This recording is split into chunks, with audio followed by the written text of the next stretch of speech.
Alba. I'm Andrew. We're going to talk about Daredevil Season 3. You sound good, Mr. D'Onofrio. We're late to the game on talking about Daredevil. A little bit. Apparently everyone else in the world has 13 disposable hours at their hands. You finished it like a while ago, like a week or two ago? Yeah, a little bit ago. I finished it only like 3 days ago, and I've seen a lot of other things since then, so a lot of this is going to be jogging the memory. So this is more fresh in your mind. A little more, except I feel like we probably should have made notes before filming. No, we're too smart for that. We're too smart for that. We'd rather just talk forever, and then I'll spend hours editing it down. Before we hop into this, I wanted to say thank you to everyone who's been following us on the Stardust app. Over there, it's 30-second reactions for any film, TV show, or trailer. There's a lot of micro sketches that we do on there as well. I even covered most of Iron Fist over on that app. It's free to use, free to download. I would say do it right now because I asked you to so kindly. Why don't we just give basic thoughts and then we'll dive into some spoilers.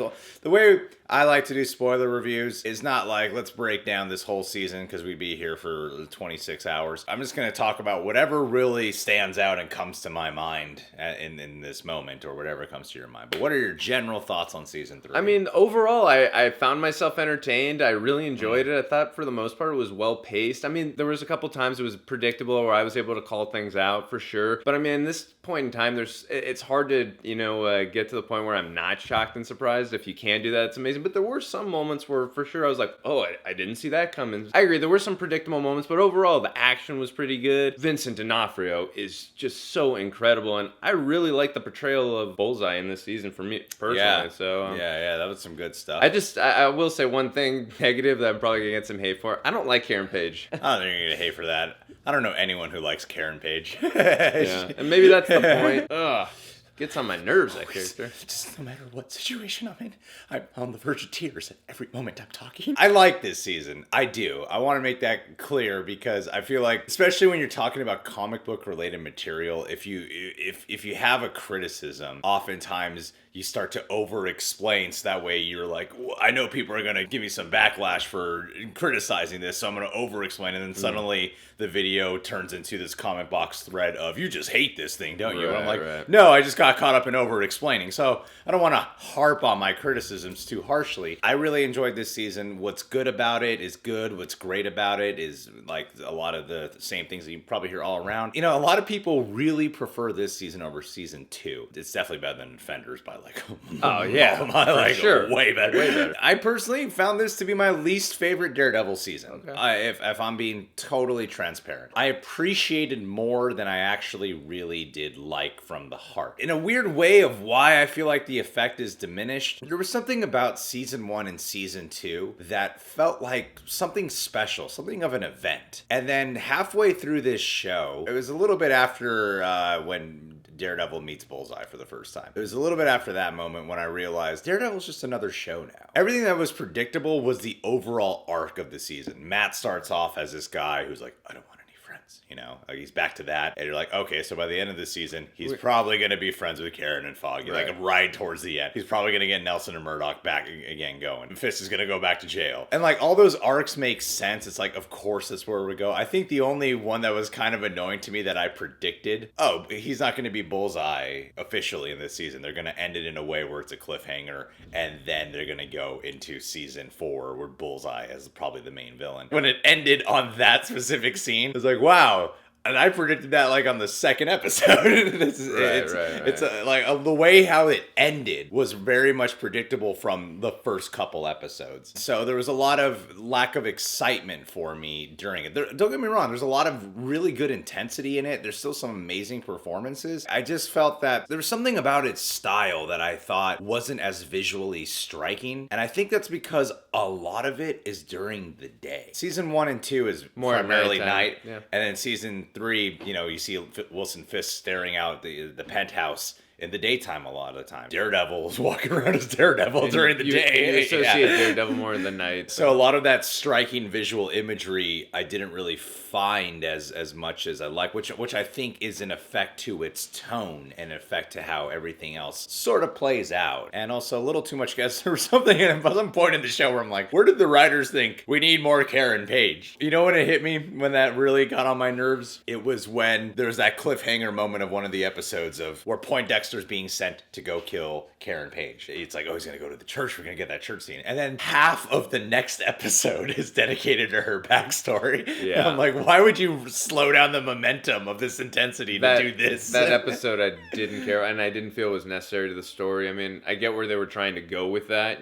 give her a sympathetic backstory and past, and So show why she's so up now and why she does what she does, but so you care for her. It actually made me dislike her more. So it had the opposite effect. And I agree with you, there was definitely predictable stuff where I for sure saw that coming. For me, the way it was executed and the way I saw it play out on the screen, it didn't bother me as much, even though I saw them coming. I'm not saying that I hope for predictable stuff, not at all. I prefer to see moments where, wow, I didn't see that coming, and that's done in a very interesting way. And maybe it's because at this point I'm so invested in the characters, at least with Charlie Cox, and especially with I really love what they did this season with Wilson Fisk with Kingpin. We all know how he's a physical threat. I just love how they get into how smart he is, how he methodically just plans things out. That makes him more of a scary villain to me when it's not just about how physical he is. He's very intelligent. The way he manipulates characters and the way he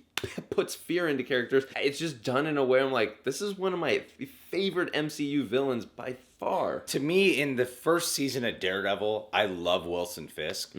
I still thought Charlie Cox, his performance as Matt Murdock, was still my favorite one, though. Hands down. Season 1 or this season? Season 1. And then in this season, I found myself going, I want to get back to Kingpin. It was to the point where I was kind of hoping the season would end where he would win because he was easily the best part of this season. Oh, yeah. I mean, Charlie Cox, in my opinion, consistently great, as always. Charlie Cox just has my heart for life. Agent Poindexter, the guy who plays him, he was good. It was a great job. I have some questions about some stuff with Poindexter that I want to bring up later, but overall, great performance. There was something about the way they dealt with who he's deteriorating into and his skill set that towards the last few episodes of the season, that whenever main characters were outside of a place where they were safe, or if they were within vicinity of Poindexter, I was worried for them because I'm like, just don't get near him. He'll kill you. This, I like the idea of how he didn't just have knives on him at any moment. How he could kind of Jackie Chan his way around, just grab something and if it's sharp enough, he could throw it at you and he could kill you with it. That was a cool thing. And it did get obviously, we're not going to go into the 2003 Daredevil movie, but it did get very cartoonish and all the stuff that he could do because he was flicking peanuts into old women, and the Colin Farrell version. They were pretty close to getting there. Well, they were, but I thought there were a lot of moments too where I thought it did feel a little grounded in terms of I can actually buy him doing that, but there were definitely moments where I agree it was getting close, but I still felt it was, for the most part, I felt it was pretty grounded, and I like this take on it. And also too, I like the slow build of just again getting into the psyche of the character and just and again his backstory was, I thought, was well done, and how Wilson, with how he was studying him and all that, and we were getting into all that stuff. That was great. I thought that was really him getting the profile and really putting himself in the mindset of this person so he can properly manipulate him and know what role he has to play. I thought it was really well one done, other thing I want to mention, watching Wilson Fisk manipulate Poindexter, I kept on harkening back to Revenge of the Sith and thinking, why couldn't George Lucas write it this way with Emperor Palpatine manipulating Anakin? This is just so much more interesting and cooler. That was one of the more interesting dynamics in the show, was those two. I love the way that methodically just built up that relationship and their chemistry together. Those two together are very important in the comics. I just really enjoyed their scenes and kept on wanting more and more and more. And obviously with what happened with the girl that Poindexter, was talking to and what ends up happening to her, I was kind of getting scared towards the end that they weren't going to go to that. And then, when Matt brought it up, it's okay, good. They stuck with that because obviously he's, you had to see him kind of turn on Wilson at some points. I mean, it was a very obvious plan. Was obvious. You see, I agree with that. That's what I mean. I want to get too hung up on criticisms because I don't want people to think like that's my only takeaway. Right, with this. you hated this season. Yeah, right. No, I don't mind if something's predictable as long as I am okay with the execution. Yeah, but I did have some issues with certain executions because the first couple episodes have this sort of immediacy, like, oh, we're just hopping right into this, aren't we? Where I was like, oh, this is pretty cool. And then there were other points in the show where I thought it was a little bit meandering, where I'm like, we don't really need to, like, oh gosh, we're going to have another Karen and Matt talking about Matt being Matt and Karen being Karen thing. And, oh, Matt, why are you being distant? Like, a lot of repetitiveness in the series we've seen before. Yeah, it was so repetitive, and sometimes I thought it's like symbolism with implementing Catholicism is in a lot of symbolic ways. I kind of found pretentious and not poetic, if that makes sense. There were times where I'm like, you clearly want to be poetic, but then there are times where I'm like, dude, these shots of you like looking out the church after these speeches just kind of seem cheesy to me now. Yeah. They don't seem as badass as you probably want them to hit. Although within there's also like this series is kind of just a mixture of things I love and things I didn't like. Because within there, I love the relationship dynamics between Matt and his mom. It was one of my favorite elements in this series. The fact that she was a nun. What I love about movies and shows, priests and nuns, whenever they're main characters, they're always like the coolest priests and nuns you'll ever meet, you know? They're never like, God, they don't ever act like real nuns and priests. They're always like, hey, they're just an everyday dude, you know? And her personality and her dynamics and her history, I could feel that in that actress's performance. This guilt and trying to right the wrongs that she feels really bad about with him and trying to take care of a guy who really doesn't want to be taken care of, but probably in the back of his mind does. Those are some really awesome dynamics that were going on. And I like in the first 3 episodes, it kind of has this Dark Knight Rises vibe. Did you pick up on that? Yeah, I did. Like, I mean, because obviously he's injured and needs ridiculously fast healing. Yeah, no. It definitely had that vibe to it for sure. And fun fact too, the actress who plays his mom, she was in Willow and was married to Val Kilmer. One thing I do want to mention though, how awesome was that fight scene in the jail where he was? That was amazing. Like, I thought that was incredible. I think like episodes 4 through 8 or something like that are perfect. Solid. There's the middle portion of this episode of like the episode after when all that church stuff ended was when I started like, okay, now I feel like we're deteriorating again. Because the first few episodes were fine, and then that middle portion was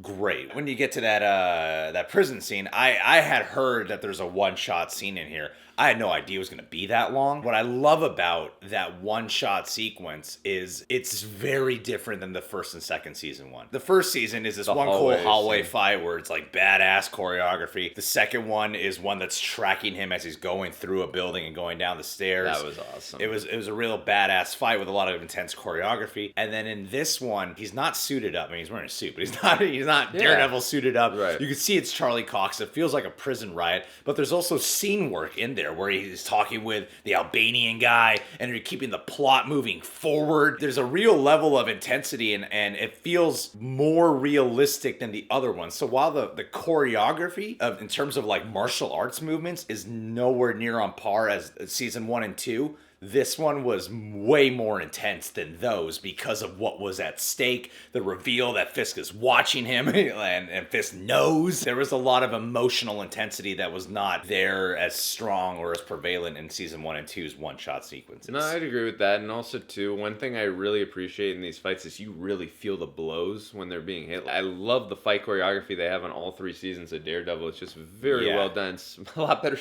than Iron Fist season 1. I feel like other than the fight scene, the first one between Poindexter and Daredevil at the Bulletin, most of the fights were a lot more grounded, actually. Yeah. It's primarily Matt just doing boxing moves. He's not really kicking a lot. It makes sense with his body injuries. I don't know if that was the choice because of that, but if you look at most of the fights in this season, he's primarily just punching. Even that fight at the Bulletin, like, that was intense. The trailers gave that away so much, but when they get to the Bulletin and he's killing everyone, you're like, whoa, holy crap, he's murdering left and right. Yeah. And that fight was good. That was a good fight because Matt's doing the boxing, he's winning, and then Poindexter's just getting a hand on him, and then Daredevil's figuring out that, like, shit, any supply that's around him, he's gonna use it, you know? And the framing setup, like, I also have to admit something too. I read the Born Again graphic novel, and I heard that this season is primarily inspired from that. It's not a direct adaptation for sure. It's very much inspired by. And some visual references too. Yeah. I had those comic book geek out moments several times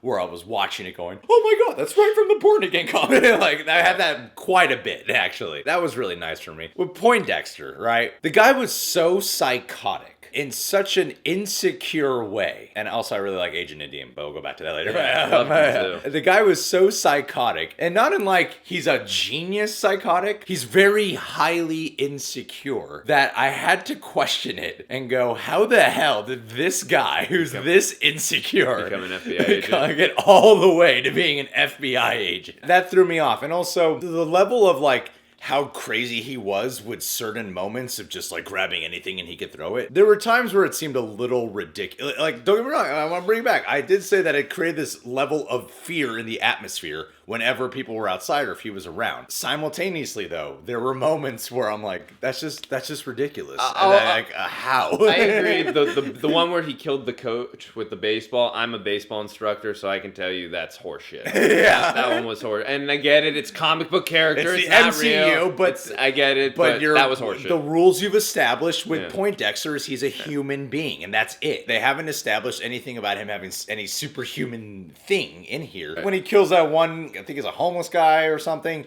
where he breaks a beer bottle, he's pissed because the church thing went wrong, and he just like doesn't even look and throws it, gets him in the jugular. It's like how what? is he that? How? Yeah. That doesn't make any sense. I feel you.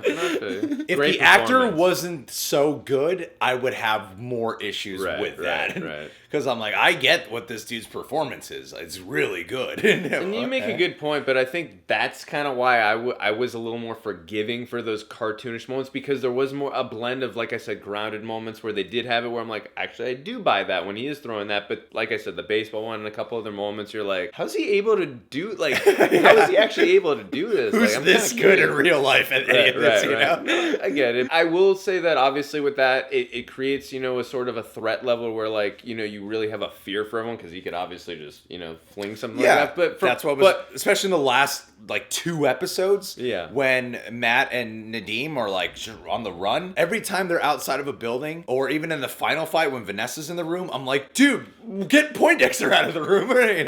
That threat level is so good. Special Agent Nadeem was a wonderful addition. Mm-hmm. I'm a brown guy, obviously. I want to say that for a reason. As a preface to what I'm about to say now, this is just a side note. When Nadeem first showed up, it dawned on me when we learned who his character is, how I've been programmed by television to assume that if someone is speaking Hindi, they're probably a bad guy. Yeah, I did get that vibe for a second. Because when he was first there, I'm like, oh shit, he's mad at his wife about the bills. He's going to hit her, isn't he? He's going to do something evil, And then he goes to the FBI. I'm like, oh wait, he's just a good guy. Was the show trying to do that? Or is television programming telling me he's supposed to be a bad guy because he's speaking Hindi and stuff? But I really like his performance. Very sympathetic. See, that's a predictable thing that I could forgive. Like, it was so obvious to me that his female boss was working for Fisk. Like, that was very obvious to me. And it was also very obvious that he's gonna, like, it was so apparent, like, he's probably gonna die and it's gonna lead to them helping out. Of course. Like, it was, and that wasn't like I predicted it 10 minutes before it happened. It was predictable in the sense of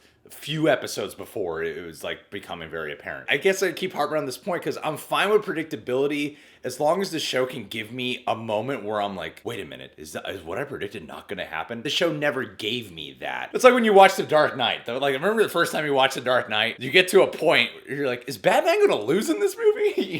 Yeah. When the predictability is he's not going to lose. We know he's going to win, but does it feel like he's gonna lose? And the thing is, I never anytime I predicted something, I never felt that I was off. That's what I mean by lack of effect, and that's fair enough. I guess that's why I've been harping on that point. Fair You're the only one I've talked with about Daredevil season 3, so I haven't had my thoughts very clear on this so far. With Special Agent Nadeem, the part that I appreciated with him the most, yes, was very sympathetic, and I just felt like, to me, like, and there were many moments where he felt like the audience, like, if we were in this situation, like, what would we do? Like, I really appreciated those moments where, like, when Wilson Fisk is buying everything, and he's, like, literally, he's trapped, and there's nothing he can do. He's like, I can't beat Wilson Fisk. Appreciated those moments, and I just really, like, got invested in that particular character and, like, what he was going through, what he had to keep from his wife, what he had to deal with. I mean, obviously, we saw the boss thing come in, but clearly, obviously, he didn't, and then when that whole thing, his whole world just got flipped flipped upside down. I like the flip that they had to do on that character, and like with what was going on. It's just his motivation is really well built. I was so impressed with how they built his motivation for why he's trying to get this job done with Fisk. Why he's, like he's really committed to this, even though it's a dangerous position. Even when he has that moment where he's revealing to Matt and the DA, when he's saying why he didn't just go to, I was so happy the show raised this question, and then you get the answer, and I'm like, you know what? You just can't blame the guy. And the fact that he was willing to pay for those consequences, and Matt had a good line of, your son's going to remember you as a man who stood up to Wilson Fisk. That's what's important, even if you go to jail. Nadeem was a highlight of the season for me. Matt's mom he's the moral compass of the season, you know? Yeah, and like the fact that he had to teeter on the bad side was really compelling. Like, you just can't blame the guy for the position he's in. What would you do in that situation? How could you either die and your family dies? And the only way to figure out how to win is you got to play along for a while. You know? So his whole choices made sense to me. And I mean, they did get into that a little too with his boss, because she said, because he's like, why are you doing this? He's like, I had 2 children. One of them made it look like it was a hit and run. Just shows you the power of Wilson Fisk, what he does, and why he's the Kingpin. Yeah, so. I like how they call him Kingpin in this specific season. Well, he's earned it. He earned it because in the first season, you're like, yeah, he's the bad guy. I get it. The cool thing about the season 1, it has this effect where when you learn about why Wilson Fisk does what he does, you get where he's coming from, and you can see he's just got a more twisted version of wanting to help the city. This season, though, you're like, oh, he's just evil, you know? That's why I love what they do. Like, he goes from a villain I understand to this guy is evil as fuck. You know? It was cool to get to a point of, I'm beginning to hate him now for the right reasons. Yeah, good hate, not like hate. Not like hate, I can't stand this character, his performance sucks, but like, I hate so him because he's so evil. He's so interesting. Whenever he's not on the screen, I'm always saying more Kingpin, so no, for sure. I agree because it's a pretty ludicrous plot to think, how did a guy from prison be able to manipulate and work the FBI? But as the season unfolds, it does such a good job at getting you to, like, I believe it. By the time you get to the last couple episodes of the show, one of the good things about it that I really love, everywhere in Hell's Kitchen feels like a threat level at this point. You can't trust anyone. Everywhere they go, someone might just be in a disguise who's ready to shoot someone. It does a really good job at building that up. And Matt, there was something about Matt Murdock in this season. I totally got what they were going for, and I'm a big fan of the Born Again comic. I totally got what they were going for, and it made sense why he would start out in the position that he was in at the beginning of the season. From what happened in Defenders. Yeah, and factoring in the other 2 seasons. It was just the fact that he ended exactly where it was predictable. I thought you could have gotten there earlier. You didn't have to make it the finale arc of his character. His coolest moments were still when he first confronts Nadeem in his home, and he's the one who gets through to Nadeem about, like, you don't understand what's going on, do you? Like, in the cool Daredevil fashion that he does in it. I wish you could have gotten there a little earlier with Matt Murdock. And I like how it ends on him just showing his face to Kingpin and stuff. And that final fight was one of the weirdest fights and coolest fights I've seen in a while. It was definitely a weird fight in terms of how it was choreographed. Yeah, because all 3 are fighting each other for 3 different purposes. Yeah, and then once he takes down the other character, then they start fighting. Then Kingpin's trying to kill them. Matt's trying to take them down. Matt's trying to make sure they don't kill anyone. And then Vanessa's trying to make sure Matt doesn't kill Kingpin. That whole sequence, I was so concerned Vanessa was going to get killed. Yeah, I agree. It was intense. And then to see how D'Onofrio or Kingpin would have reacted to that, like... That was a really intense fight. It's like it ends with Wilson Fisk just going right back to where he was before the season started. He's just going to manipulate He'll find a way to manipulate his way out. That's what Wilson Fisk does. I mean, what else happens in this season? Foggy really annoyed me in season 2, but I like him here. I like that we got to see his family, that motivation there. I think him and what's his girlfriend's name? Marcy, yeah. I actually liked him as a couple. Whenever he was on Matt's case about Matt, it wasn't about stop being Daredevil, Matt. I like how how they at least worked on concerned for changing his that. friend. It was all about being concerned for Matt and wanting to stay connected to him, not trying to change him from being Daredevil. I think he knows at this point he's not going to change. Yeah, it's not going to change. Right? Yeah. And I also like that they weren't trying to have Karen and Matt, freaking hook up again or something. I was happy about that too. That was one thing I really about appreciated that. for sure. For me, it's a mixed bag of a lot of things I love and some things, and there's nothing I really hated other than some Karen and Page stuff. Like I don't think Deborah Ann Wool's a bad actress. I don't want to give that she's impression. a good I think the writing of her is just so one note of like she's always always depressed and victim. She's a very cliche character to me too. It's very annoying. And Foggy I thought was an improvement. I liked cleaned up, sharp looking Foggy who's at the top of his game. He had some really good dynamite scenes in here. Him and Matt had some really sweet moments too, and like especially the way.